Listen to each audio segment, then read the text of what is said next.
9th of November, 1970. Mediterranean Sea. 21:40 hours. Captain Leonid Balish has been shadowing the carrier for hours. He is good at this. His Navy rewards audacity with medals. From his low bridge, the carrier is a mountain of shadow. He tracks the white water at the carrier's waterline. Down at sea level, the hull seems safely distant. He calculates. He has room. He is wrong. He forgot to look up. The aft lookout sees it first. The stars are going out. A black shape, solid, silent, the size of a building slides across the sky. He does not understand until the steel ceiling is already rushing at his face. This is the story of a deadly game of chicken between a Soviet destroyer and a 50,000-ton behemoth. A game that ended in tragedy. It's how two captains, shaped by two opposing codes, collided in the dark. How two navies blamed each other for the deaths, and how the Cold War's most dangerous ritual would finally be outlawed. Only for a Soviet nuclear submarine to be crushed under an American carrier's bow barely a decade after the treaty was signed.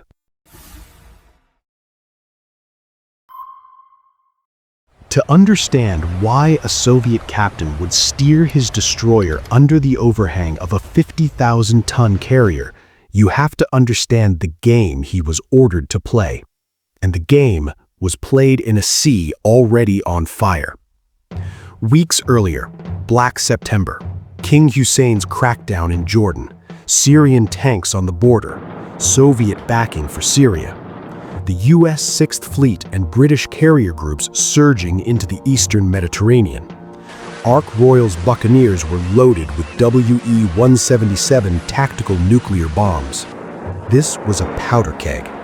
The Soviet 5th Escada, the densest concentration of Soviet warships ever assembled, was the match. The Tattletale Doctrine.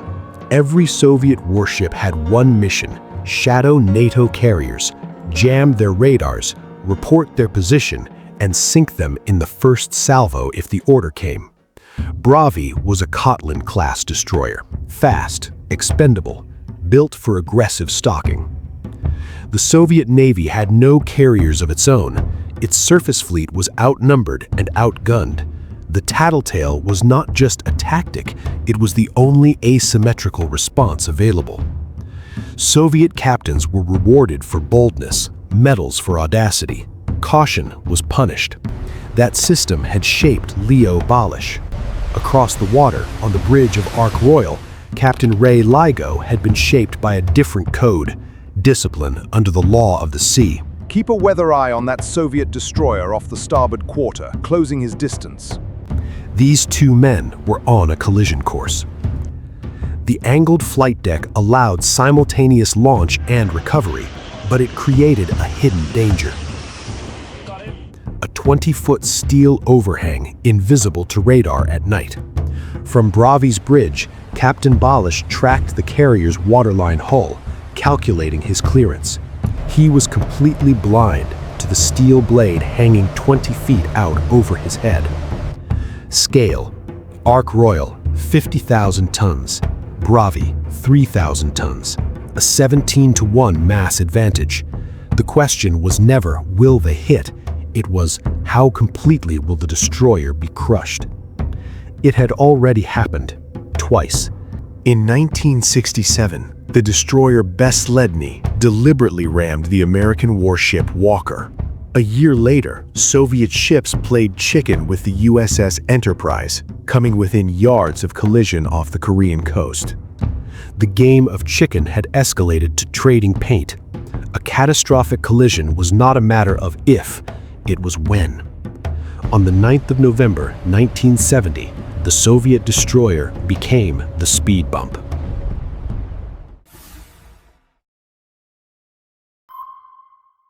Captain Ligo had seen this performance before. The destroyer wasn't shadowing, it was baiting. Each pass closer, more aggressive. Escorts warned, Bravyy ignored. Balish was demonstrating the audacity his superiors rewarded.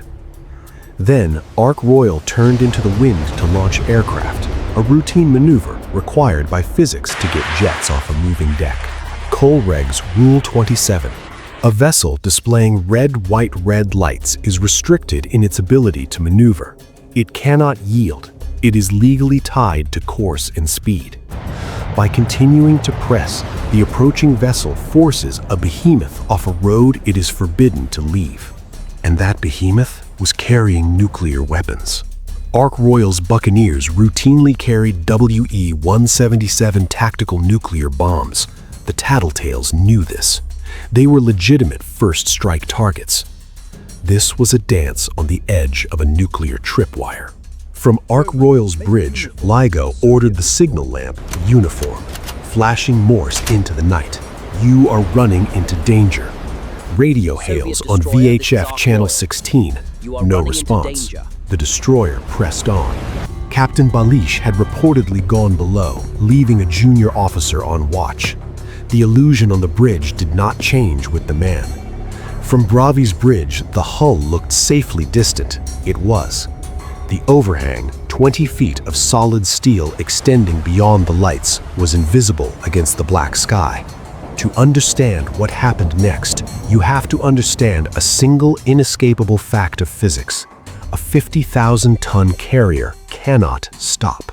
Turning diameter mismatch. A 50,000-ton carrier requires approximately 1,000 yards to turn.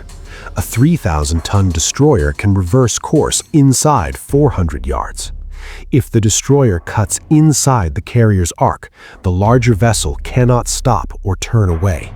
The physics are inescapable. Captain, his turn radius is too tight. He's going to pass under the overhang. LIGO ordered the engine room, full astern. The carrier shuddered. The propellers bit, but 50,000 tons does not stop. Hard to port! Boss engines full ahead! The overhang swept across the destroyer's stern, and then the carrier's bow, carried by the turn, slammed into her port quarter.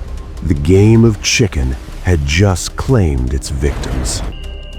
To understand what the damage assessment revealed, you have to look at the photograph taken the next morning. And to understand the rescue, you have to go into the dark, cold water.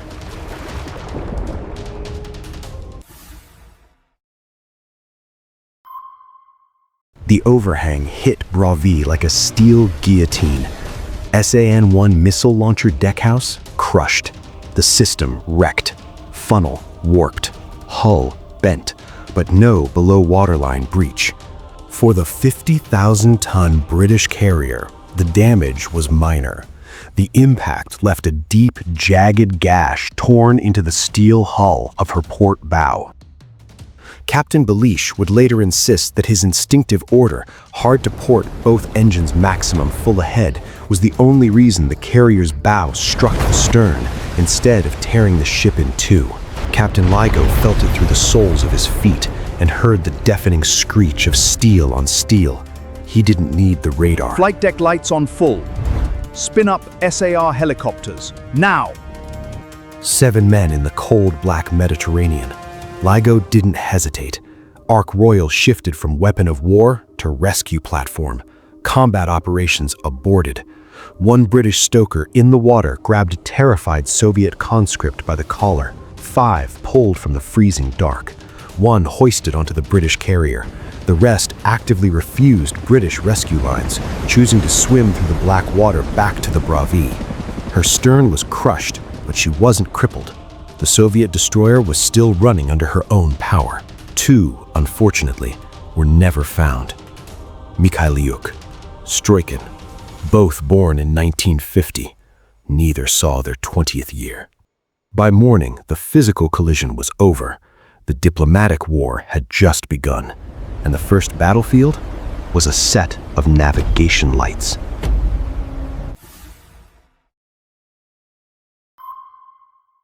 The Soviet Navy's internal inquiry began, not with the carrier's lights, but with a cup of tea. Believing flight operations were over, Captain Balish had broken standing orders and gone below. He left an inexperienced watch officer, Senior Lieutenant Orlovsky, in command. When Ark Royal began her turn, 16 minutes of hesitation followed. The young officer second-guessed the radar. He failed to alert his captain. Then, the ship's political officer walked into the wardroom, glanced out the porthole, and saw the carrier bearing down on them. He screamed for the commander. Balish knocked over his chair, running to the bridge. Too late. By morning, the diplomatic war had begun. Moscow demanded damages. London refused. The Soviet Commission, led by Admiral Amelko, concluded the carrier was entirely at fault. Their case rested on a single damning timeline. Ark Royal activated its restricted maneuver lights only 4 minutes before impact, 5 minutes after the dangerous turn had already begun. The Commission argued this deprived the destroyer of any chance to avoid collision. The Royal Navy Board of Inquiry saw the same physics and reached the opposite conclusion. They maintained the carrier's restricted maneuver lights were already burning and the first aircraft was already in the air. Both ships turned. The carrier turned right to launch aircraft. The destroyer turned left to keep station. The British said the destroyer cut across the carrier's bow. The Soviets said the carrier cut across the destroyer's bow. The geometry records only 2 arcs intersecting. The law records 2 opposite verdicts. The Royal Navy fully exonerated Captain Ligo. He was praised for the rescue, rose to admiral, and later led British aerospace. The Soviet Navy reached a different conclusion. They publicly blamed Ligo, but quietly relieved Captain Balish of command. He was transferred to a shore post and never given a sea command again. The system that rewarded his boldness discarded him for its failure. Both captains were judged by their own side. One was forgiven, one was not. The diplomatic war had no winners, only the terrifying realization that the next miscalculation could start World War III. To stop it, the navies forged strict safety distances into maritime law, written in blood and ink. It was forgotten in 1984. Physics did not.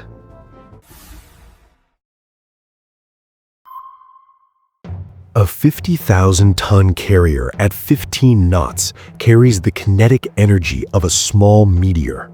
That angled overhang was never designed as a weapon, but it became one. The collision became a cautionary tale in naval academies, a lesson in hull geometry, turning physics, and the unintended lethality of a carrier's sheer mass. The Soviet Navy mandated a buffer. The world signed Inxia. The photograph endures, taught in naval academies today as the law of gross tonnage. A moving island of mass cannot be challenged at close range without consequence. The Soviet Navy learned that a carrier's deadliest weapon might not just be its aircraft. The events in this video are drawn from the Royal Navy Board of Inquiry, the Soviet Naval Commission findings, declassified U.S. 6th Fleet intelligence assessments, and first-hand testimony from officers on both ships. Also informing the research was Phoenix Squadron by Rowland White, the definitive account of HMS Ark Royal's final deployment and the Buccaneer missions at the heart of this story. If you pick up a copy through the link in the pinned comment and description, you're helping support the channel at no extra cost. The Soviet Admiralty wrote a 1,000-meter buffer rule in blood and ink. They forgot it in 1984. Physics did not. If you want to see what happens when a carrier runs over a Soviet nuclear submarine, click the video on your screen.